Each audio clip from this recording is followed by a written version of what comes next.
அன்புள்ளம் கொண்ட மேஷராசி அன்பர்களே, ஜூலை 7லேருந்து 13 வரைக்கும் உங்களுக்கு எப்படி இருக்குன்னு பார்க்க போகிறோம்.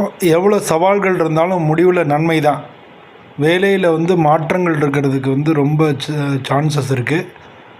நீங்கள் இருக்கிறத வச்சு கவனமாக பார்த்துக்குங்க. பணவரவு கொஞ்சம் ஸ்லோவாக தான் இருக்கும். செலவுகளை கட்டுப்படுத்திங்க. குடும்பத்தில் சின்ன சின்ன மன வருத்தங்கள் ஏற்படலாம். ஆனாலும் பொறுமையாக எல்லாத்தையும் டீல் பண்ணுங்கள். காதலில் நம்பிக்கையும் தெளிவும் முக்கியம். ஆரோக்கியத்தில் நல்லா இயற்கையான உணவுகளை சாப்பிடுங்க. சரியான நேரத்துக்கு தூங்குங்க. இதெல்லாம் பண்ணிங்கனாலே ஓரளவு மனசும் உடம்பும் நல்லாயிருக்கும். பொதுவாக செவ்வாய்க்கிழமை முருகனை வணங்குறது ரொம்ப நல்லது. முடிஞ்சால் செம்பருத்தி பூ இருக்கு இல்லையா, அதை வச்சு முருகனை வணங்குறது இன்னும் நல்ல பலன் தரும்.